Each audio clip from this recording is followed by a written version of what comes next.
Yo, j'espère que vous allez bien. Aujourd'hui, on est dans une interview avec deux personnes que j'apprécie, j'avoue.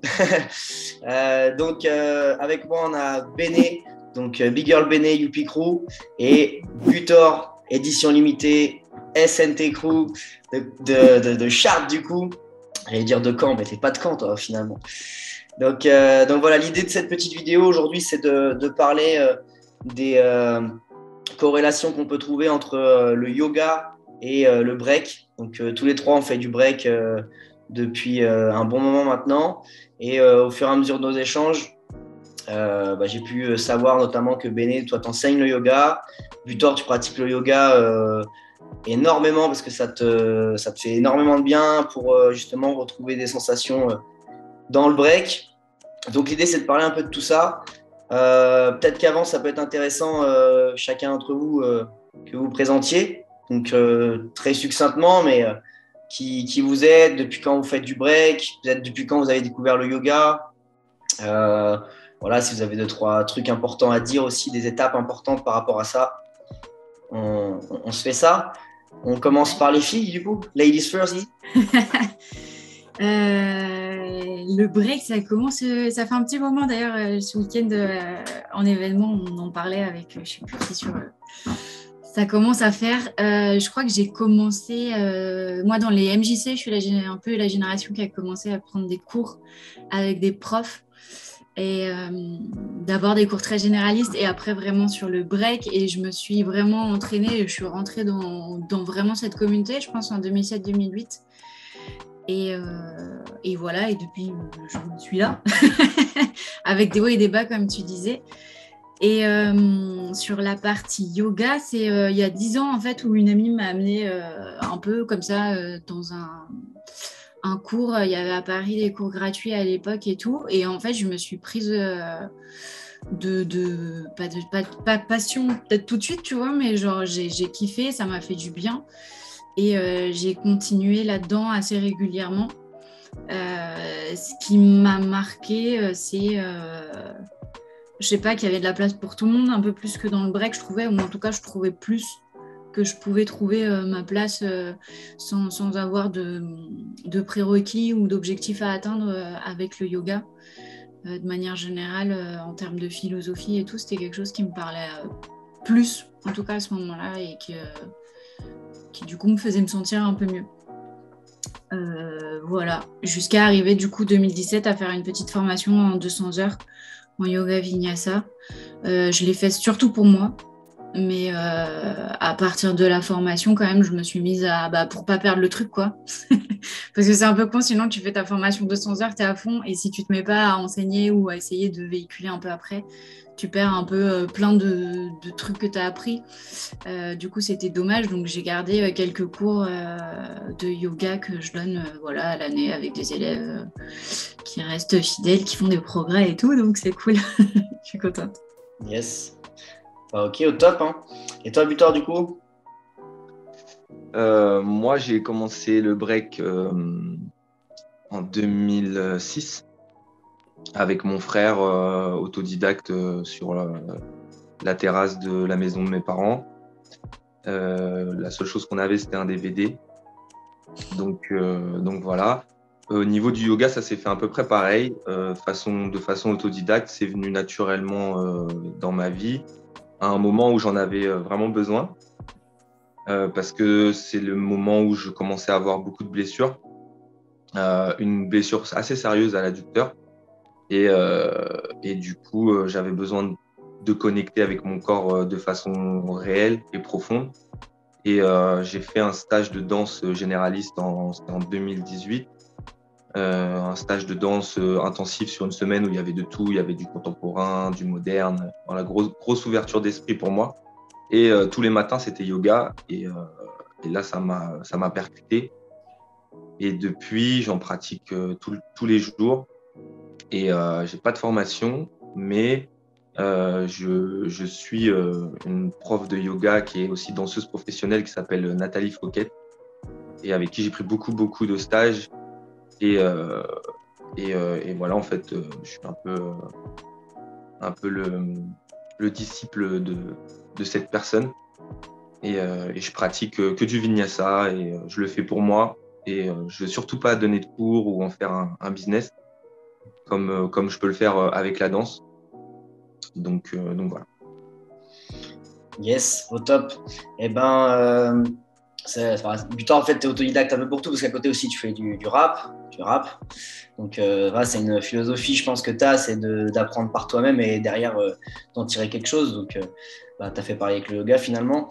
Et du coup, vous avez déjà répondu plus ou moins à une question qui était un peu comment vous avez découvert le yoga et le pourquoi aussi. C'est-à-dire que toi, du coup, Béné, c'était un peu plus par hasard. Toi, Butor, du coup, blessure et finalement, un peu une sorte de, j'ai envie de dire self-thérapie, quelqu'un qui cherche pour sa blessure, comment améliorer les choses en fait. Donc, toi, donc là, tu as découvert le yoga, mais tu aurais pu découvrir, je sais pas, les automassages, simplement du stretching ou n'importe. Donc finalement, ça a été ça pour toi, le truc un peu curatif finalement, sachant que donc, ta blessure, c'était une pubalgie. Donc c'est le truc qui traîne, c'est un peu sourd, c'est le truc finalement dans la vie de tous les jours, tu le ressens peut-être pas forcément, du moins à un certain moment, puis finalement tu peux pas par contre performer. C'est un peu comme les déchirures musculaires, choses comme ça. Il y a une première guérison qui se fait où tu sens plus le truc, mais ça reste hyper fragile et du coup faut vraiment s'en occuper. Et c'est là où tu as fait du coup une bonne pause dans la danse et découverte du yoga, etc., comme tu l'expliquais.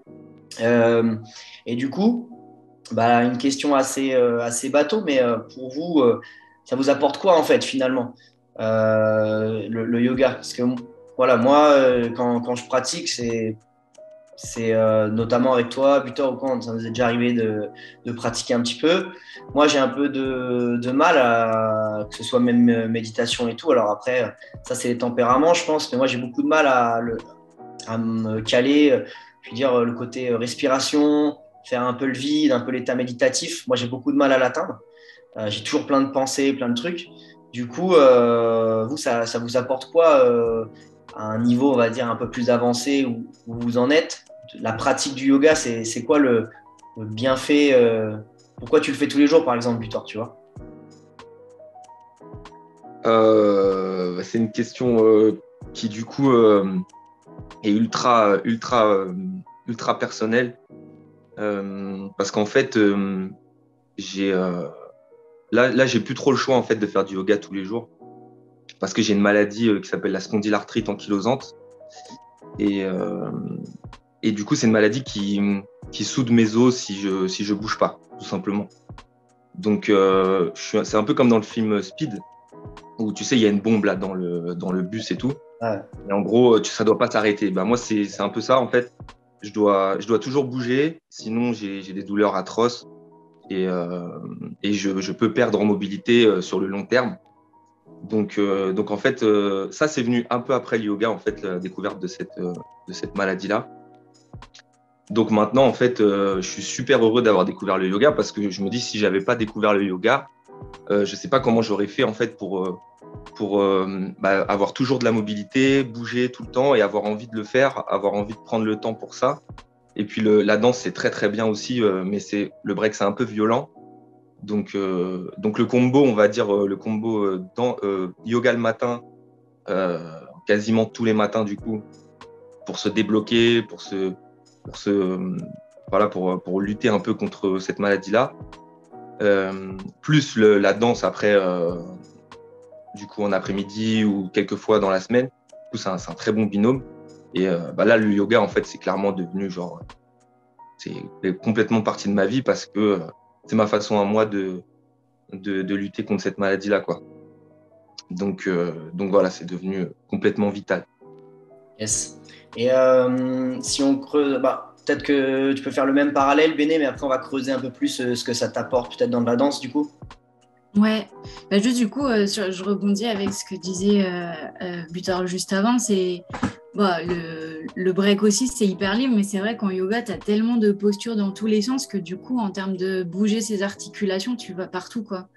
C'est vrai que si on reste sur une seule discipline, le break, et souvent on est sur nos acquis et nos zones de confort, on va être un peu, enfin moi je vois dans ma danse, tu vois, je vais être tout le temps sur les mêmes types de mouvements aussi ou quoi. Et en yoga et notamment en vinyasa, tu vas aller dans plein de postures Et pour bien faire les postures et bien être dans tes alignements, tu vas aller partout, tu vois, quand tu es debout avec les jambes écartées. En fait, tu n'es pas que sur tes jambes, tu es à la fois sur ton buste jusqu'à tes cervicales, jusque dans tes épaules, dans tes poignets et tout. Et bref, du coup, tu es vachement dans tout ton corps en même temps. Donc, je comprends complètement que ce soit une pratique qui puisse répondre à un besoin comme ça de se mobiliser. Moi, le yoga, ça m'a apporté justement beaucoup de soulagement hein, quand même au niveau musculaire au début, puisque j'avais quand même des douleurs de dos carrément liées au break et que du coup, avec cette pratique qui était vraiment symétrique, vraiment consciente, j'ai pu, tu vois, étirer et renforcer là où il fallait. Et il y a un autre truc dans ce que ça apporte. Alors, il y a les pratiques où tu prends des cours et les pratiques où je fais moi-même. Ce qui est un petit peu différent dans le sens où quand tu prends des cours, tout à l'heure, Butor, il disait qu'il était le disciple de sa prof, tu vois, et donc tu as un côté comme ça où tu te mets, pas au service, mais tu rentres dans la salle et tu sais que tu vas suivre en fait l'enseignement d'un professeur pendant 1h30, 2 heures, 1 heure, peu importe. Et tu es là pour prendre les informations et pour faire tel qu'on te le dit, tu vois, quelque part dans les enseignements des gourous et tout. Il y a quelque chose, c'est un mot qui m'avait marqué quand j'étais en Argentine avec un yogi, justement. Tu vois, tu as un côté soumission, en fait, à l'enseignement. Tu n'es pas là pour le questionner ou quoi, mais pour le suivre. Et du coup, je trouve que ça t'apprend plein de choses sur après le reste, puisque dans la vie, il y a plein de moments où toi, tu n'es pas acteur, mais il faut que tu fasses en fonction de ce qui t'est présenté comme situation. Et donc, du coup, tout cet exercice de se mettre au service d'une vision, d'une pratique, d'une expérience dans le yoga, bah, après, tu peux... Enfin, je sais pas, moi, je trouve que ça me calme dans plein de situations où, au final, tu pourrais t'énerver d'un truc qui fonctionne pas comme tu veux, mais en fait, c'est pas toi qui es le maître de la situation à ce moment-là et tu ne peux que avoir ton toi là présent et qui suit le truc et de la même manière que si le cours de yoga il te plaît pas ou que tu as mal choisi ou que c'est pas ton jour, et bah, tu vas aller jusqu'au bout et tu vas le suivre et ça fera partie de la pratique, ça fera partie du cours. C'est la même chose dans tous ces moments-là de la vie où ça te dépasse quoi. Ok, ouais, c'est intéressant comme démarche un peu. C'est vrai que nous, en break, c'est plutôt justement un peu l'inverse finalement. Voilà, tu dois un peu questionner les anciens pour chercher l'information. C'est pas toujours, enfin, c'est pas vraiment genre que descendant, quoi. Il y a un peu d'échange, etc. Ça se fait aussi, mais tu as un truc. Ouais, si, ça se fait aussi, mais tu as quand même un truc assez pensé dans certaines écoles où vraiment on te donne l'information quand il faut, en fait. Yes. Et du coup, comme ça, je vais faire la connexion, mais le parallèle un peu break yoga, tout ça, ce que ça a pu, comment ça a pu s'entremêler et tout. Tout à l'heure, donc Butor, tu parlais par rapport à, du coup, le côté un peu curatif par rapport à cette maladie, mais du coup, moi, je sais que ton break, il est devenu beaucoup plus léger depuis que tu fais du break, à être un peu comme un chat, tu vois, silencieux, des appuis hyper fluides, hyper précis. Donc peut-être que du coup, tu peux encore mieux répondre à cette question que moi, du coup. Yes, bah oui, c'est vrai que j'ai pris beaucoup de niveaux dans la danse depuis que je fais du yoga. Après, c'est un peu un tout aussi, mais le yoga y est pour beaucoup. En fait, du coup, comme je disais tout à l'heure, je suis très autodidacte. J'ai commencé le yoga exactement de la même façon que la danse, c'est-à-dire en voyant juste un cours et puis après en regardant des vidéos, en reprenant d'autres cours, etc. Et en fait, en étant autodidacte, le point négatif, c'est que j'ai jamais eu d'infos directement. J'ai toujours dû aller les chercher. Donc, il y a certains trucs où j'avais pas forcément l'info tout de suite et j'ai mis plusieurs années à avoir les infos, que ce soit pour la danse ou pour le yoga, etc. Là où je veux en venir, c'est que, par exemple, pour l'anatomie en général, je pense que dans n'importe quelle danse, n'importe quel danseur doit avoir des notions d'anatomie, des notions de base, ne serait-ce que nommer ses muscles. Et moi, c'est quelque chose que je ne savais pas du tout. J'avais aucun knowledge là-dedans. Et le yoga, ça m'a clairement mis dedans en termes de sensations, en termes de knowledge, donc de savoir. Et puis voilà, c'est surtout après la compréhension des appuis, la compréhension du corps. Avec le break, il y a la musique, il y a le breakbeat. T'as pas le temps pour te questionner vraiment là-dedans si t'as pas quelqu'un qui va vraiment te mettre deep là-dedans, tu vois, dans un workshop ou quelque chose comme ça. Tu vois, à part mettre les mains comme ça, ce genre de choses, garder son dos droit pour la forme, etc. Mais avec le yoga, j'ai vraiment pris conscience des axes principaux que le corps il prend, que ce soit la barre que tu vas avoir au niveau des épaules, celle que tu vas avoir au niveau des hanches, niveau axial avec la colonne vertébrale. C'est vraiment de la proprioception à l'état pur. Et en fait, tout simplement, le fait de comprendre toutes ces choses-là, après, quand tu t'entraînes, ça n'a rien à voir. Ça n'a rien à voir. Quand tu prends un appui, tu te rends compte de la posture. Je me suis vraiment rendu compte de toutes les postures que je prenais dans le break. Parce que dans le yoga, tu passes ton temps à corriger tes postures, tu vois. Ouais. Et c'est des postures qui sont étudiées depuis des centaines d'années. Donc, elles sont logiques, tu sais à quoi elles servent. Et du coup, voilà, ça c'est lié avec la danse, quoi. Donc, maintenant, c'est vrai que j'ai une danse beaucoup moins brute et plus fluide uniquement grâce à la pratique du yoga.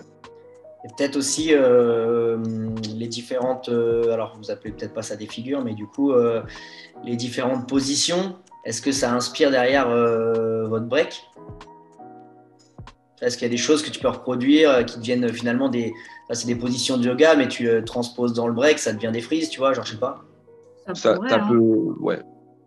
Ça peut, après, je vais plus à la limite essayer de retrouver des sensations que j'ai dans le yoga sur certaines postures. Je vais essayer de retrouver, par exemple, si à un moment je vais faire un freeze qui est tendu ou quelque chose comme ça, je vais essayer de sentir le muscle comme le psoas ou ce genre de muscle-là. Je vais essayer de sentir les choses. Mais après, en termes de forme, moi personnellement, il y en a qui le font, hein, comme il y a le fameux Kilakoya qui se met en position là, dans le Red Bull. Là. un lotus. Ouais, voilà, en lotus. Mais moi, perso, j'ai pas trop envie de rentrer dans un cliché où ça y est, je fais du yoga, donc je commence à faire des positions cheloues dans ma danse, tu vois. D'accord.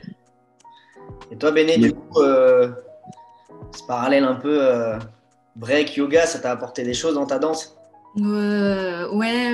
Déjà des questions de force et effectivement de conscience de comment ça s'active et où.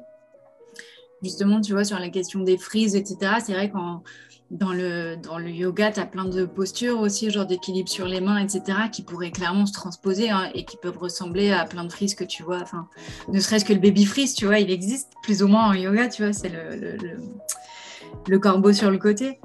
Mais en soi, comme tu les amènes complètement différemment, je trouve que c'est très différent. Par contre, ce que tu cultives comme force, comme patience et comme conscience en faisant ces postures dans le yoga, je trouve que ça sert complètement après la danse, tu vois, et comment tu vas le faire, comment tu vas le briquer. Moi, là, cette dernière année et demie, avec le confinement, machin et tout, j'ai un peu plus accentué ma pratique du yoga. Et en fait, j'ai clairement senti, tu vois, dans mon break, que j'avais par exemple, une meilleure confiance, tu vois, dans toutes mes épaules, tu vois, dans toute la structure ici, la solidité dans mes bras. Alors que j'ai jamais été en confiance, j'ai fait une mauvaise chute en break quand j'ai commencé et depuis, j'avais toujours un peu quelque chose de réticent à venir sur les mains et tout ça. Et là, avec justement l'exercice de ces postures d'équipe sur les bras, ou ne serait-ce que les planches et les chaturanga, qui sont comme des pompes, j'ai vraiment senti que je pouvais faire confiance, en fait, que ma main allait au sol, que je me retenais, que je pouvais contrôler mon corps, et que même l'action que je pouvais avoir au niveau du centre ici, au niveau du bassin et tout, elle me permettait de diriger et de savoir où est-ce que mon bassin et mes pieds allaient retomber, en fait, et donc d'utiliser quelque part toute cette conscience du corps en entier du yoga dans le break, ou sinon ça aurait été complètement freestyle et complètement déconnecté et déstructuré, quoi. Ok, ouais, donc dans vos deux discours, il y a des choses différentes, donc c'est cool, ça peut parler à pas mal de personnes, je pense, notamment les craintes un peu, là, comme tu dis. Finalement, je pense qu'effectivement, pour apprendre à se donner confiance, ça peut être pas mal.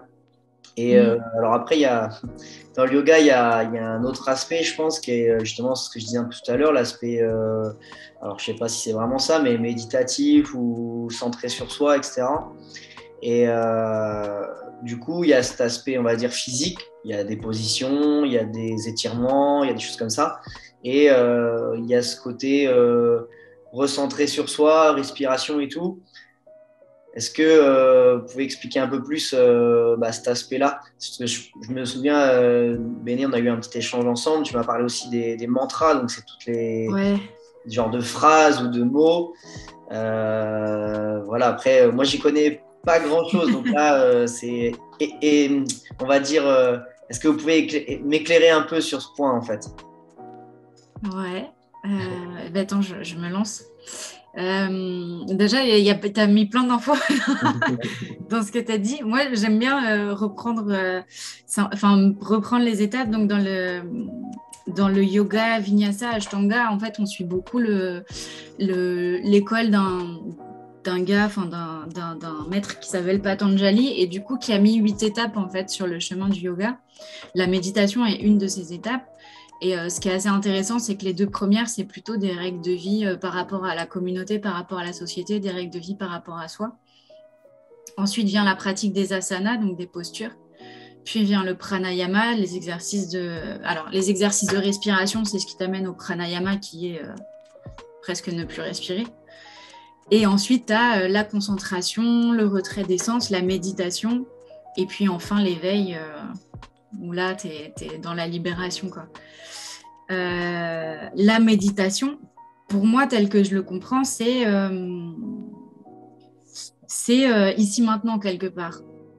C'est-à-dire que tu n'es plus dans le souci du futur, tu n'es plus dans le reminement du passé, mais tu es là tout de suite. Moi, je suis assise sur une chaise, je respire, je suis face à la fenêtre, face à mon écran. Et donc, cet état méditatif, en fait, on le vit tous en vrai.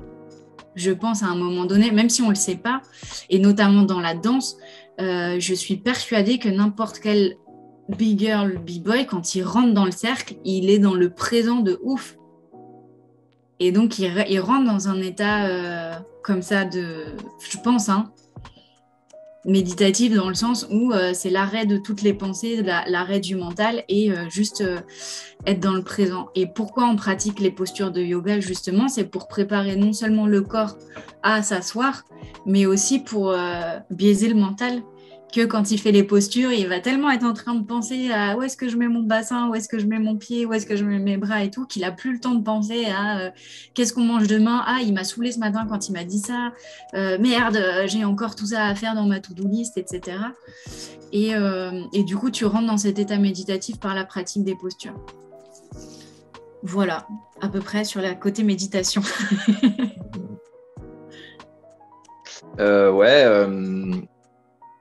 La première chose pour moi, c'est vraiment la respiration. Ça a été la première grosse claque que j'ai pris avec le yoga, c'est vraiment la connexion avec la respiration et la respiration Ujjayi, qui est la respiration profonde.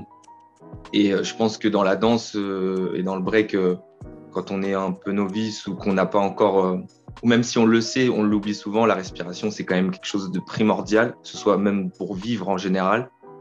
Donc ça, c'est la première chose qui vient, c'est ça. Ensuite, les postures, évidemment. Et puis l'aspect méditatif, personnellement, je le fais à la fin de mes séances avec le Savasana, donc rester allongé tout simplement. J'ai pas besoin de m'asseoir ou de le faire en plus dans ma journée. Généralement, j'arrive à le faire pendant ma séance. Et en fait, moi, ce que ça me procure, c'est surtout une grosse prise de recul sur ma journée, sur mes anxiétés, sur mes problèmes de vie. Et à chaque fois, j'arrive au même constat. C'est un constat positif de il y a pas de problème, tout va bien. Et puis, j'arrive à trouver des solutions, en fait, notamment sur des questionnements de mes journées, sur beaucoup de choses, quoi. Donc, c'est pour ça que je vais pratiquer généralement le matin, quasiment toujours le matin.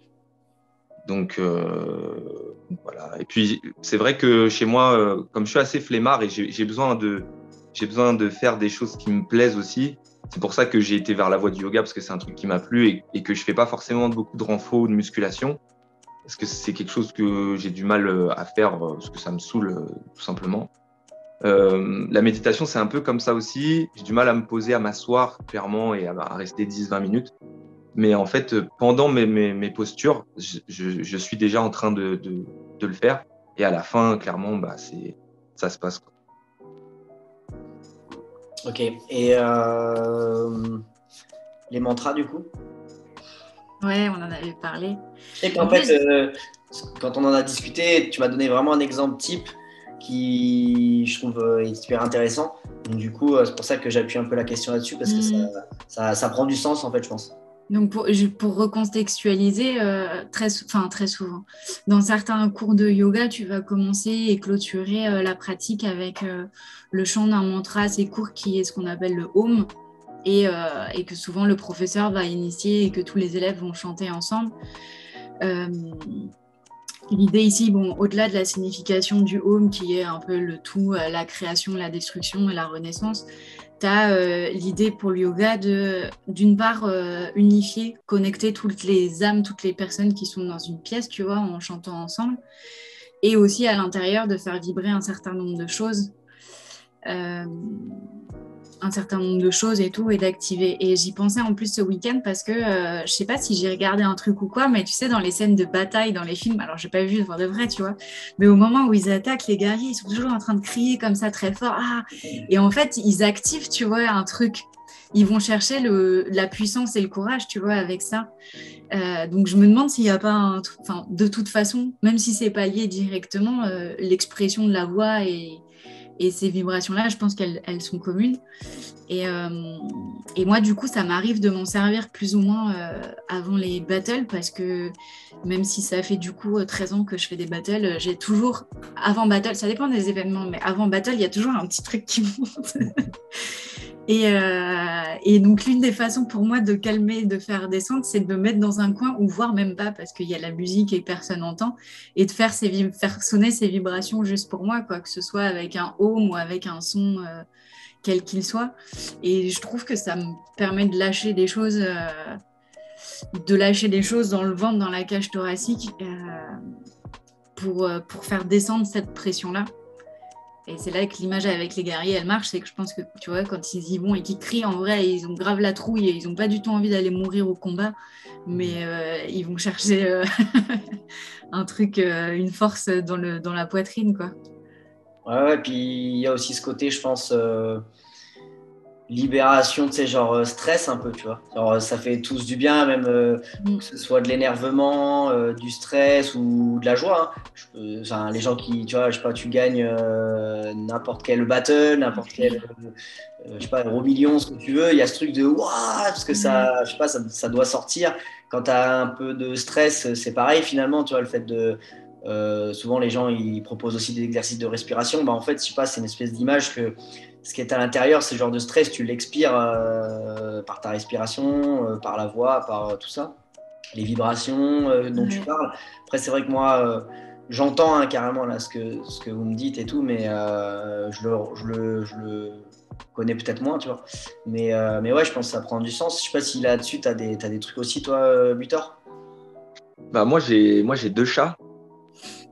Et en fait, tu sais, les chats, ils ronronnent. Et en fait, on ne sait pas vraiment pourquoi ils ronronnent. Mais il y a une théorie scientifique qui n'est pas encore avérée, mais qui est scientifique en tout cas. C'est que les chats ronronneraient pour faire vibrer leurs os et pour que ça aide à la régénération des os et des articulations. Et du coup, oui, effectivement, moi, je pratique pas trop les mantras, mais en tout cas, le home, je le fais à chaque fois. Et moi, je le ressens un peu comme ça, et je le ressentais avant de connaître cette anecdote avec les chats, mais je le ressens comme ça. C'est vraiment quand j'arrive à faire ce fameux home correctement, je sais que je vais forcément être bien avec moi-même, que ma séance va s'être très bien passée et que je vais avoir les poumons qui vont vraiment être très, très, très, très, très, très bien ouverts Et quand je vais pas bien le réussir, c'est que j'ai quelque chose qui est encore bloqué et c'est pas grave en fait. C'est que il y a des jours où il y a des jours où il y a pas en fait. C'est un peu cet aspect-là, c'est faire résonner quelque chose en soi et mais qui devient quand on pratique vraiment, qui devient vraiment physique, on le sent quoi. Après, je reste persuadé que c'est quelque chose qui peut être différent de personne en personne. C'est quelque chose à trouver, que chacun doit trouver en lui-même, quoi. Là, par exemple, j'ai vu Killa Kame au battle, dernier battle, la Vortex, où on était ce week-end, qui est rentré dans son meilleur passage, d'ailleurs, enfin, celui-là que j'ai préféré, qui est rentré dans une phase de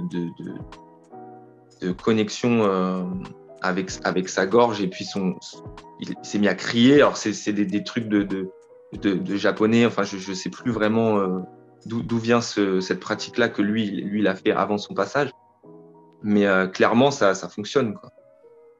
Ça va avoir un impact sur le corps. Ouais, après, si tu pousses, alors moi je suis pas hyper calée et puis j'y vais avec des pincettes, mais du coup, étant donné que le chakra de la gorge, donc au-delà de la communication, c'est aussi la créativité. Donc dans le cadre de la danse, tu vois, ça peut. Et si je pense que c'est le même passage qui m'a marqué, parce qu'il en a vraiment fait un qui était au-delà de tout. Et je lui ai dit d'ailleurs, il y en a un qui était. Et effectivement, il est rentré dans un truc presque pas de transe, mais tu vois, où il a été habité pendant 1 minute. C'était assez impressionnant. Mais du coup, j'étais dos à lui, j'ai pas vu qu'il avait fait un truc spécial. Ouais, bah en tout cas, c'était vraiment, ça. Tu vois que ça sortait vraiment d'ici. Et après, moi, ça fait vraiment écho au chat, quoi. Quand on fait vibrer cette partie-là, ça, pour moi, effectivement, ça a un impact sur les os, le corps, le cerveau. Et voilà. Lourd. Lourd. Mais moi, j'ai fait un peu le tour. Je pense que ça met des mots sur des peut-être vidéos ou des choses qu'on peut imaginer sur le yoga. Donc c'est cool. En plus, vous avez vous pratiquez tous les deux le yoga, mais vous avez deux pas points de vue, mais voilà. Il y a des choses différentes. Vous parlez de choses différentes, donc c'est bien. Ça permet aux gens de s'identifier peut-être. Donc cool. En tout cas, merci pour le temps. Merci pour toutes les réponses. Je donnerai les réseaux sociaux sur lesquels vous préférez qu'on vous contacte. S'il y a des questions, parce que du coup, vous l'avez bien compris, si vous avez des questions sur le yoga, c'est pas à moi qu'il faut écrire. Donc voilà, je vous mettrai les contacts de Butor et de Béné, sachant que Béné est plutôt sur Paris et Butor est plutôt sur Chartres. Donc après, vous pouvez les croiser en événement. N'hésitez pas à leur taper sur l'épaule. Là, j'ai vu l'interview, c'est cool. Donc voilà, c'est le but aussi de connecter les gens ensemble et pouvoir interagir dans le milieu. C'est-à-dire que voilà, je pourrais faire une interview avec je sais pas, 2 coachs sportifs spécialisés dans le break. Voilà, c'est juste que ça intéresse différentes personnes et comme disait Butor, lui il est plus du coup, il se ressent beaucoup plus dans une pratique type le yoga que dans justement faire une préparation physique pour son break. Pour autant, peut-être que les bienfaits ils peuvent être similaires. Je veux dire, il se ressent bien, il ressent bien sa danse, comme quelqu'un qui va se sentir plus in shape, on va dire. Il se sentira bien sa danse aussi en fonction de ses, je ne vais pas dire forcément croyance, mais de son ressenti en tout cas. Donc au top, merci beaucoup. Je ne sais pas si vous avez un petit dernier mot à dire. On va dire que c'est le moment. Même si on a fait pas mal le tour. Merci à toi déjà pour cette interview, pour ton ouverture d'esprit aussi, parce que c'est vrai que le yoga a un très gros aspect business aussi. On en trouve à toutes les sauces et il y a beaucoup aussi de clichés dessus. Et c'est cool de faire une vidéo comme ça et surtout de le relier avec le break. Et puis je voudrais aussi big up la personne que j'ai citée, Nathalie Fouquet, qui m'a clairement mis dedans. Et puis voilà. Si vous avez des questions, n'hésitez pas. Yes. Au top. Merci. On va dire. Hein. Non, je trouve que c'est pas mal ce qu'a précisé Butor. Et effectivement, il y a plein de pratiques de yoga différentes. Et si on a envie de s'y intéresser, effectivement, il ne faut peut-être pas s'arrêter à un premier cours ou un premier échange qu'on aura avec un professeur. De la même manière que je pense que nos expériences et ce qu'on a compris nous n'est pas représentatif de tout ce que tout le monde peut avoir capté et peut saisir dans le yoga. Ça vaut le coup de creuser et de se donner les moyens. C'est comme dans le break, il y a plusieurs écoles et tout. Donc voilà, il y a de quoi un peu investiguer si on a envie de mettre un pied dedans et donc peut-être lui donner la chance ou en tout cas pas s'arrêter sur la première impression parce que c'est super profond et il y a plein de voies. Bon, je pense que tu as raison, hein, c'est aussi pour ça que je creuse, hein, c'est que j'ai un pote qui s'appelle Butor et du coup j'essaye de comprendre aussi, tu vois, de pas m'arrêter justement à juste ce que j'en sais ou une seule ou deux essais, quoi. Donc voilà, j'invite les gens aussi à faire de même. Donc voilà, merci en tout cas à tous les deux. J'espère que les personnes qui vont regarder cette interview seront inspirées ou intéressées en tout cas. Et on se retrouve dans une prochaine vidéo. Ciao.